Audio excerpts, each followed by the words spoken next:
क्या कर रहे पितामह? कभी कभी कर्तव्य की चेतना आकांक्षाओं के स्वप्न पर हावी हो जाती।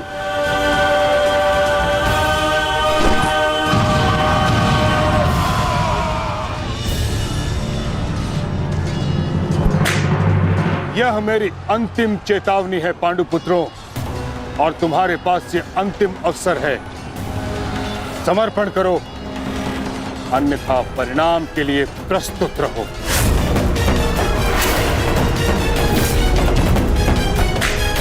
यदि समर्पण नहीं किया तो ऐसा संहार देखने को मिलेगा कि जिसकी आशा भी नहीं की होगी तुमने।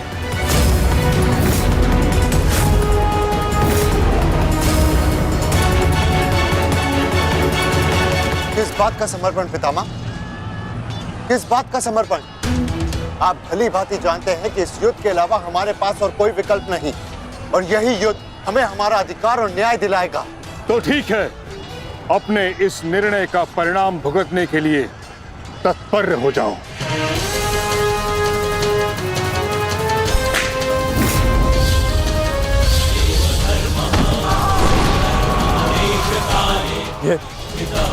ये पितामह क्या कर रहे हैं? हमारे सैन्य बल का क्रूरता से अंत कर रहे हैं। अर्जुन, तुम्हें पितामह को रोकना होगा, क्योंकि हम सभी में केवल और केवल तुम ही इसमें सक्षम हो।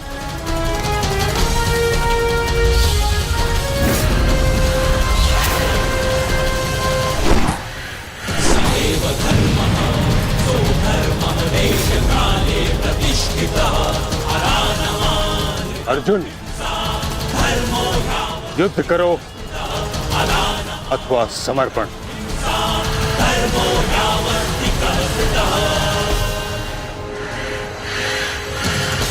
तुम्हारे मौन ने मुझे उत्तर दे दिया।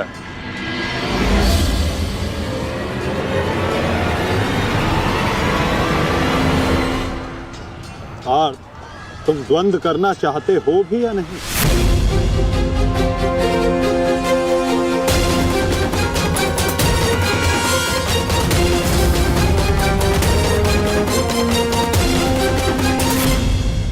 तुम्हारे मौन ने मुझे उत्तर दे दिया। उचित होगा पितामह कि आप अपनी ओर से कौरवों को भी आक्रमण करने की अनुमति दीजिए, क्योंकि आप तो मेरे साथ द्वंद्व में व्यस्त होने वाले हैं। मेरी ओर से लड़ रहे योद्धाओं का अपमान मत कीजिए पितामह। ठीक है अर्जुन,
युद्ध का 9वां दिन।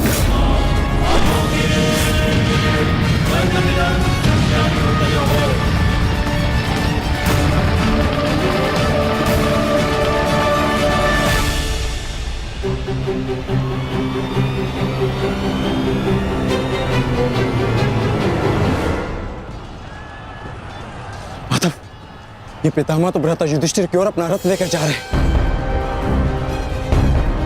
भ्राता युधिष्ठिर संकट में है माधव, हमें शीघ्र कुछ करना होगा।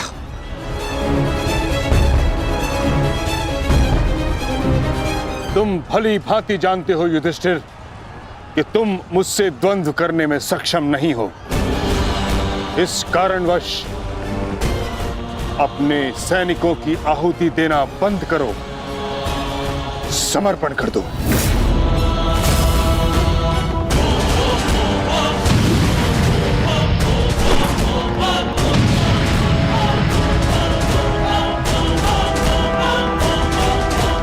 अद्भुत पितामह, अद्भुत। गंगा पुत्र अच्छा है, अच्छा है।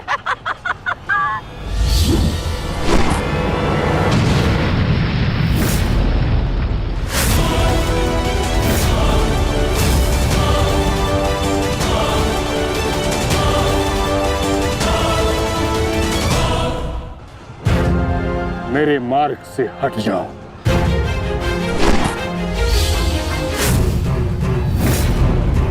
यह मेरी अंतिम चेतावनी है पुत्र, मेरे मार्ग से हट जाओ।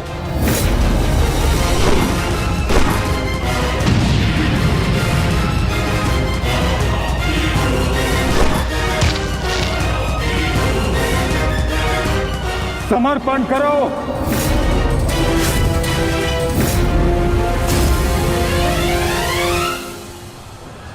हम कौरवों के समक्ष समर्पण नहीं करेंगे पितामह, चाहे इसके लिए हम सबको अपने प्राण क्यों ना खोने पड़े।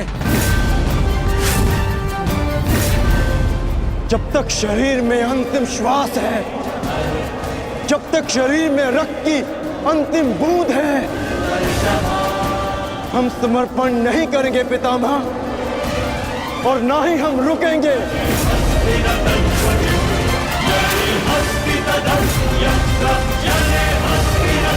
ठीक है अर्जुन, यदि तुम्हारा निर्णय यही है तो मेरा उत्तर भी जान लो।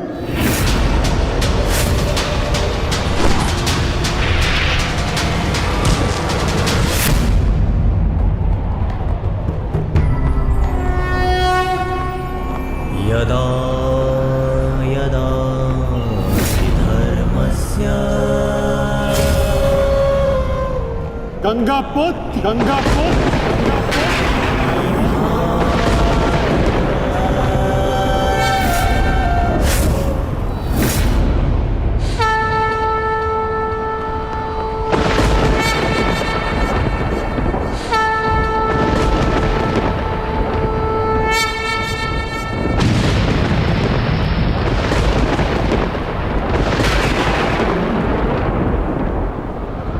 मेरे शस्त्र ना उठाने के दिए गए वचन को मेरी दुर्बलता मत समझना। स्मरण रखिए कि समय के साथ वचन के अर्थ का उत्थान ना होना धर्म नहीं, अधर्म होता है।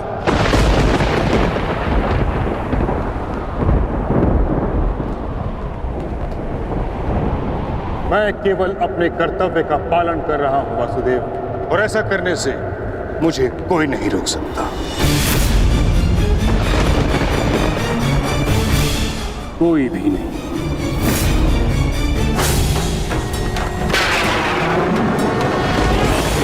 शांति का मैत्री का प्रयास भी विकास ना समझ सके पाए नाश ही। अबोध पे प्रहार से कर्ण रुद्र सा दानव का विनाश भी।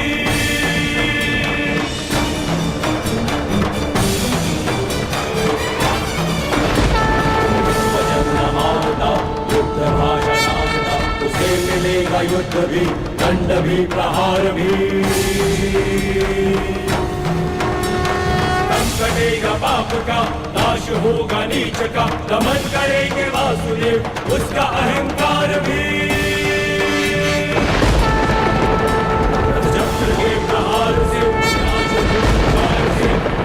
अग्नि कृष्ण की करेगी पाप का दलन। पाप से गति धरा राही मां पुकारती, ईश द्वार का अपना प्राण मांगती। सुंदरा को देंगे त्राण, रच के एक नौ विधान, भूमिशाई करके पाप को रचेगी आरती।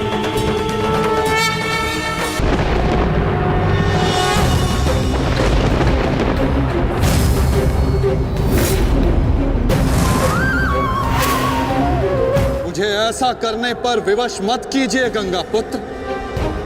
मैं आपका वध कर सकता हूं और ऐसा करने के लिए मुझे शस्त्र उठाने की आवश्यकता नहीं, केवल ये चक्र ही पर्याप्त है।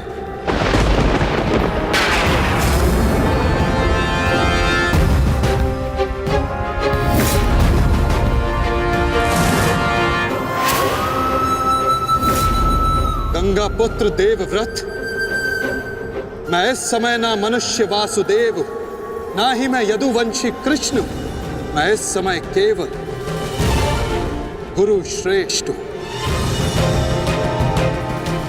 मैं ही सत्य हूं, मैं ही ज्ञान और मैं ही न्याय हूं गंगा पुत्र। इस महायुद्ध का आवाहन और इस युद्ध में आपकी उपस्थिति मेरे निर्णय से है गंगा पुत्र। आपका जीवन मेरे निर्णय, मेरी इच्छा से था और अब आपकी मृत्यु मेरे अधीन है।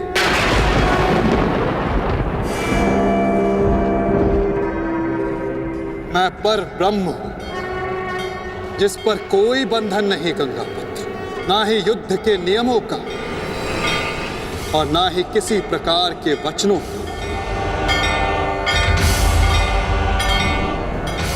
आपके अंत के लिए शस्त्र ना उठाने की प्रतिज्ञा को तोड़कर मैं आपका वध करूंगा गंगा पुत्र।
धर्म स्थापना के मार्ग पर आगे बढ़िए वासुदेव।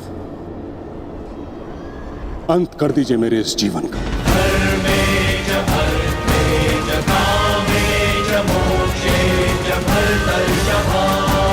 मैं स्वयं को आपको समर्पित करता हूं।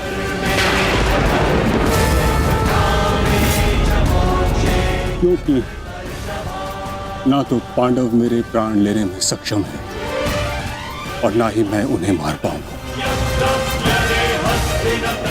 मैंने सदैव धर्म का पालन किया, कभी अधर्म नहीं किया। यदि कोई अधर्म हुआ तो केवल ये कि मैंने आपको प्रतिज्ञा तोड़ने पर विवश किया। यदि आपको ऐसा लगता है कि आपने कोई अधर्म नहीं किया तो यह आपकी सबसे बड़ी भूल है गंगा पुत्र। अवश्य आपने सदैव धर्म का पालन किया गंगा पुत्र, किंतु केवल अपने लिए, अपने वचनों के लिए, और यही आपका सबसे बड़ा अधर्म है। क्योंकि जिसके पास शक्ति हो उसे स्वयं के लिए नहीं, संसार के लिए उत्तरदायी होना चाहिए, और जो आप नहीं हो पाए गंगा पुत्र।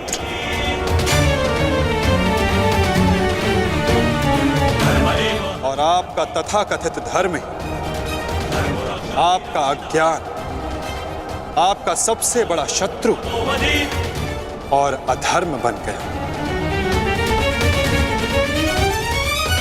किंतु वासुदेव, मैंने तो सदैव वही किया जो मेरी अंतरात्मा ने कहा। तो क्या इस धर्म युद्ध में अधर्म के पक्ष से लड़ने की अनुमति भी आपको आपकी अंतरात्मा ने दी गंगा पुत्र? भरी सभा में द्यूत में होते छल को देख मौन रहने की अनुमति क्या आपको आपकी अंतरात्मा ने दी थी गंगा पुत्र? कुल वधू का वस्त्र हरण होते समय शस्त्र उठाने के लिए क्या आपको आपकी अंतरात्मा ने रोका था गंगा पुत्र? हस्तिनापुर की सुरक्षा के लिए आपने इतिहास की सबसे भीषण प्रतिज्ञा ली गंगा पुत्र, परंतु आप हस्तिनापुर का अर्थ ही अनुचित समझ बैठे।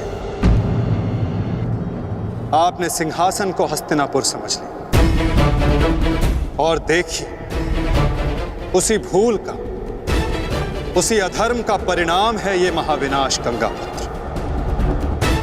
आपने हस्तिनापुर के सिंहासन का त्याग नहीं, आपने संसार के प्रति अपने कर्तव्यों का त्याग किया था गंगा पुत्र, और यही आपका सबसे बड़ा अधर्म था।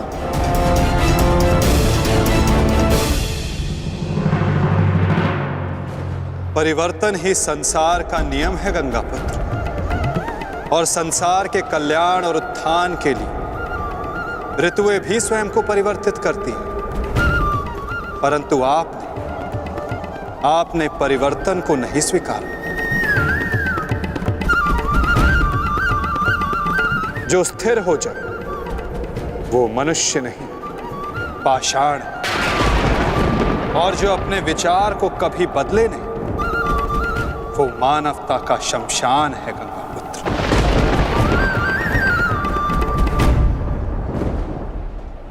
अपने कर्म के प्रति सजग ना रहना सबसे बड़ा अधर्म होता है जो आपने किया गंगा पुत्र, और यही इस महायुद्ध, इस महाभारत के होने का कारण बना।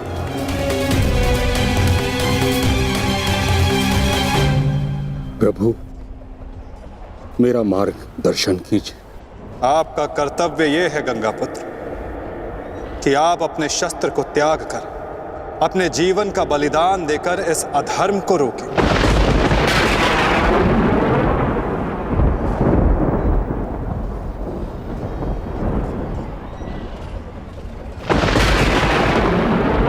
ठीक कहा वासुदेव, कदाचित मेरा अंत ही इस समस्या का समाधान है।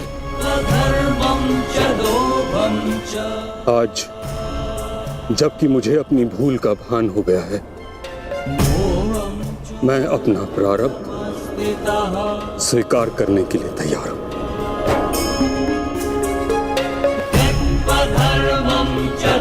चक्र का संधान कीजिए वासुदेव, और मुझे मृत्यु का सौभाग्य देने की कृपा कीजिए।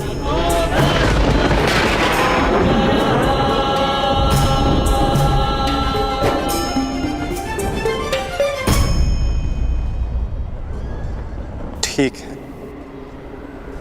यदि आपकी इच्छा ये मृत्यु पाने की है तो मैं अपनी प्रतिज्ञा को तोड़कर तुम्हें मुक्त करता हूं गंगा पुत्र।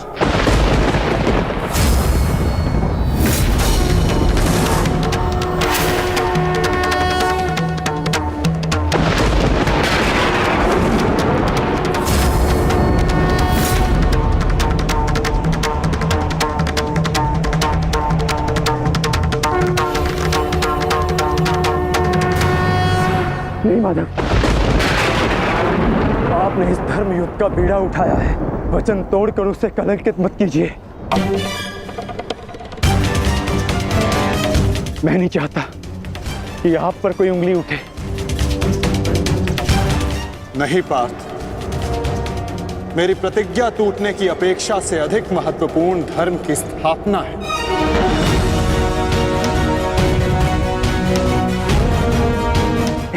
नहीं माता, नहीं। आपने ही भारभृग को वीर गति दी है माता, ताकि इस युद्ध से जुड़ी प्रतिज्ञाएं, वचन और प्रारब्ध भंग ना हो सके। तो क्या आप स्वयं इसे तोड़ देंगे?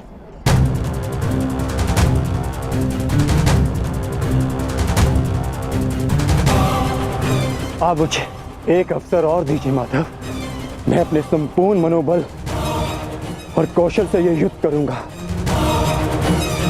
जब तक मेरे शरीर में रक्त की एक बूंद भी बहेगी, मैं अपने मन में भावनाओं को नहीं बहने दूंगा माधव।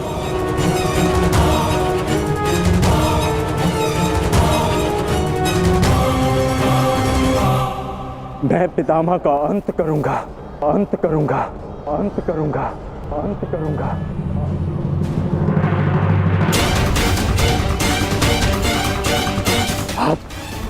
आप ये चक्र छोड़ दीजिए माधव, आप ये चक्र छोड़ दीजिए।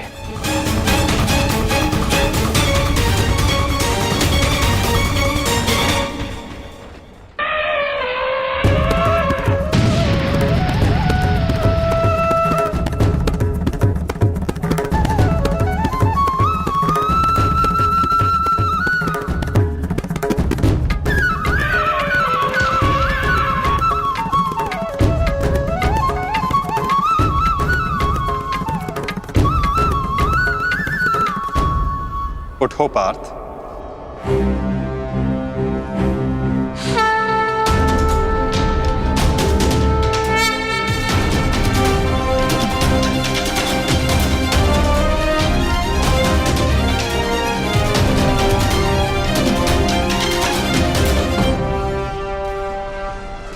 आपके हाथों मोक्ष पाना कदाचित मेरे भाग्य में नहीं वासुदेव।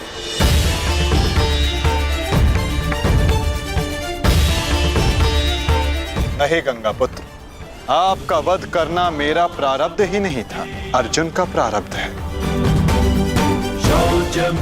और मैंने ये चक्र संधान केवल इसलिए किया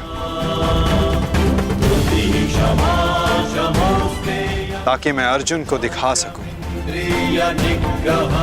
कि आपका भी वध करना असंभव नहीं।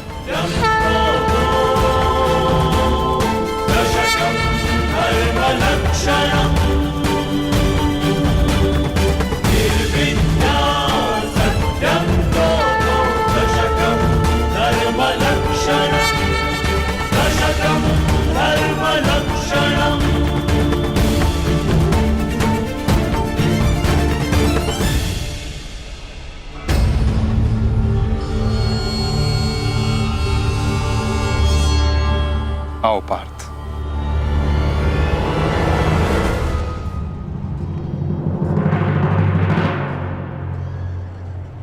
पुत्र अर्जुन, युद्ध आरंभ करें। मैं सज्ज हूं पितामह।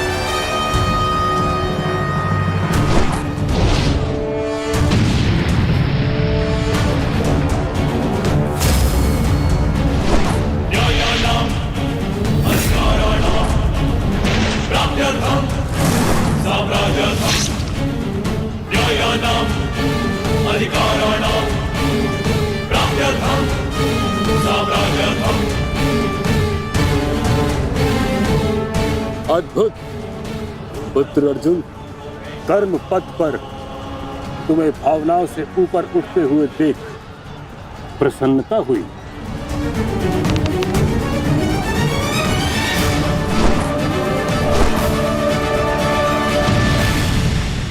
जब तक महामहिम के हाथ में शस्त्र हैं, उनके प्रहार की धारा कोई नहीं रोक सकता और ना ही उन्हें कोई निरस्त्र कर सकता है।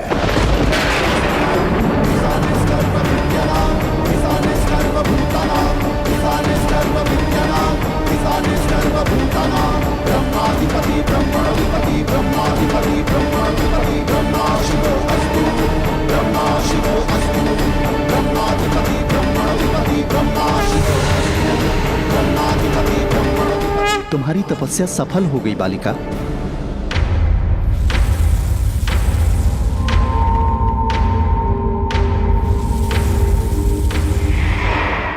मांगो, क्या मांगना चाहती हो?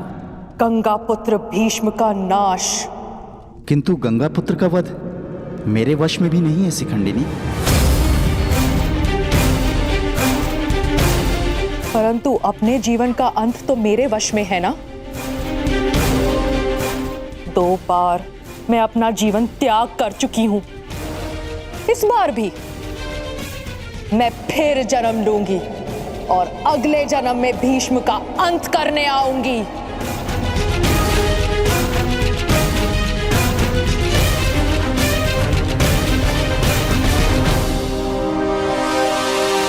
रुको बालिका, तुमने इतनी कठोर तपस्या की है, हमें बताओ तुम्हारी समस्या क्या है? समस्या ये है यक्षराज कि मैं भीष्म का वध अपने हाथों से करना चाहती हूँ, किंतु मैं स्त्री हूं, इसलिए उस पाखंडी ने मुझे युद्ध में सम्मिलित होने से रोक दिया। मैं तुम्हें भीष्म की मृत्यु का वरदान तो नहीं दे सकता, किंतु कुछ ऐसा अवश्य कर सकता हूं जिससे तुम अपना लक्ष्य पा सको, किंतु एक बंधन रहेगा। मेरे लिए केवल भीष्म की मृत्यु महत्व रखती है और कुछ नहीं। हाँ कहने से पूर्व मेरी पूरी बात सुनो बालिका, उसके पश्चात निर्णय लेना।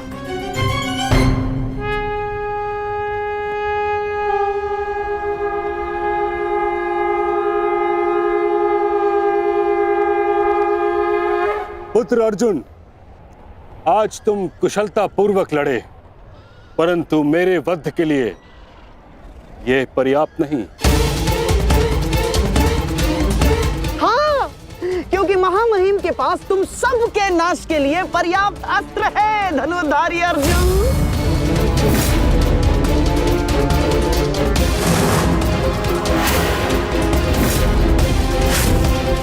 शीघ्र तुम सब इस संसार का त्याग करोगे और आप वासुदेव, आप तो इन सब के मार्गदर्शक है ना, तो बताइए आपके पास महामहिम के कौशल का कोई तोड़ है?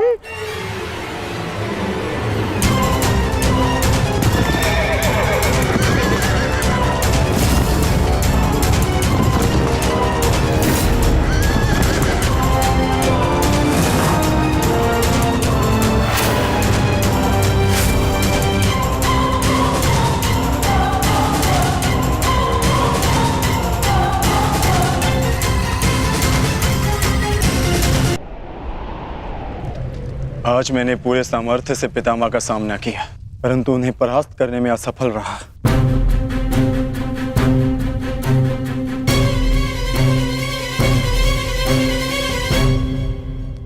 हर योद्धा के उत्तर के लिए कोई ना कोई और योद्धा होता है।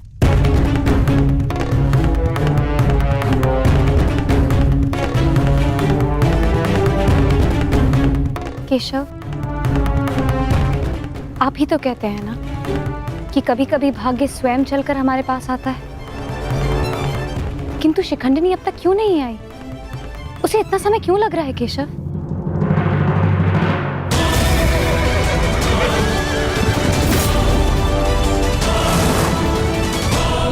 हम उन्हीं की प्रतीक्षा कर रहे हैं पांचाली। कि शिखंडिनी अपनी तपस्या में असफल हुई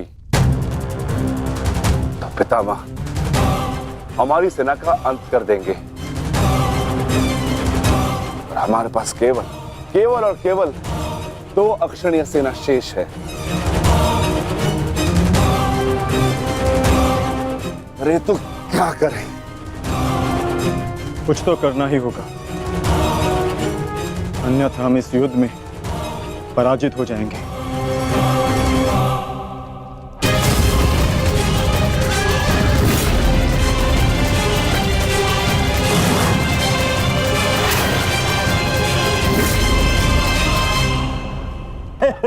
विजय हमारी हुई आज फिर से।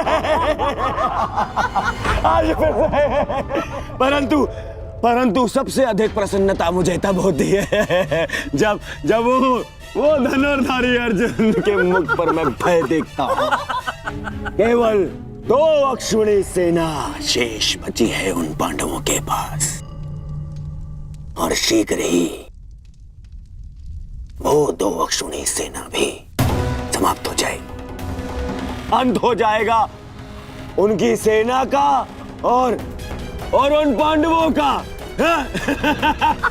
अवश्य अंत होगा, नाश होगा, क्यों नहीं होगा?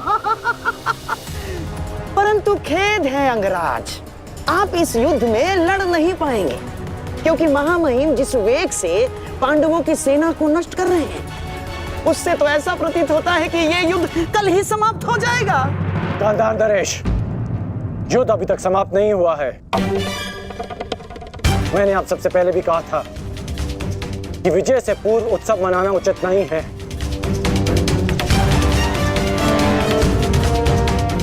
हो सकता है कि कल पांडवों को महामहिम के प्रहार की ढाल मिल जाए।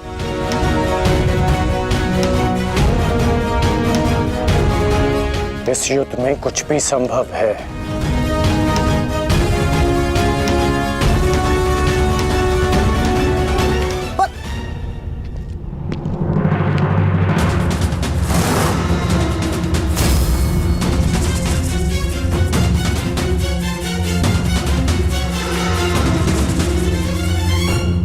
कौन हो तुम? मैं इस युद्ध का अंत हूं। मैं भीष्म की मृत्यु हूं। देवी शिखंडिनी,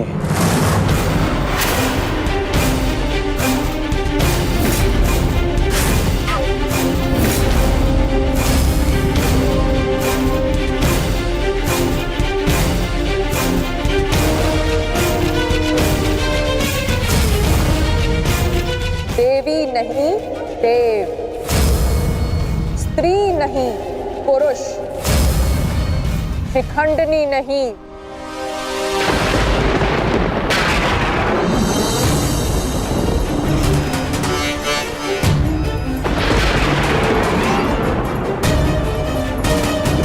शिखंडी।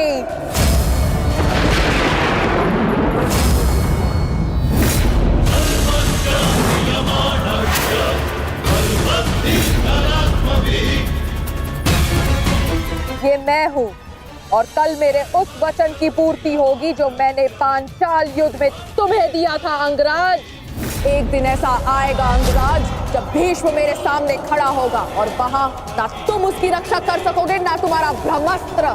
स्मरण रखना, एक महायुद्ध होगा, महाविनाश होगा और उस विनाश को तुम भी नहीं रोक पाओगे।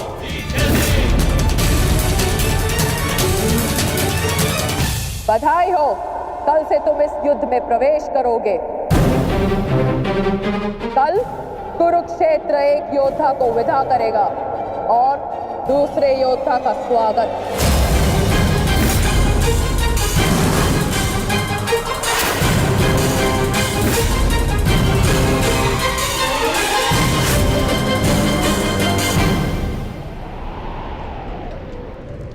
जो भी होता है केवल समय के अनुसार होता है और उचित समय आने को है। हमें केवल धैर्य रखना है जब तक उचित समय नहीं आ जाता। शिखंडिनी कुरुक्षेत्र पहुंच चुकी है।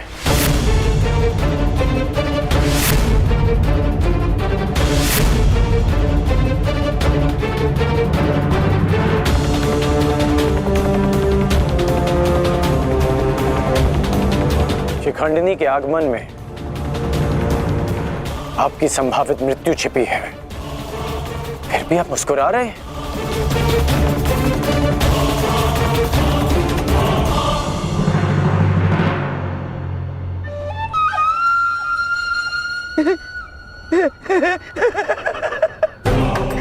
अब समझ आया महामहिम कि आप मुस्कुरा क्यों रहे हैं। युद्ध के नियमानुसार शिखंडिनी युद्ध में भाग ले ही नहीं सकती, क्योंकि वो एक स्त्री है। नहीं, वो स्त्री नहीं पुरुष है। शिखंडिनी नहीं शिखंडी है। वो स्त्री से पुरुष में परिवर्तित हो चुकी है। और कल वो युद्ध में प्रस्तुत होगा और उसका एक ही उद्देश्य है, मां महिम का वध।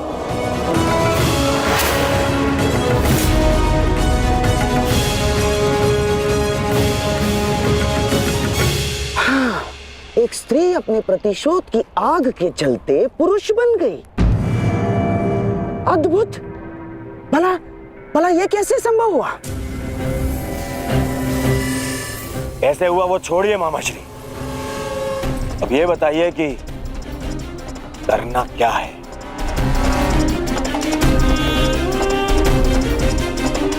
चिंता ना करो मेरे होने वाले सम्राट।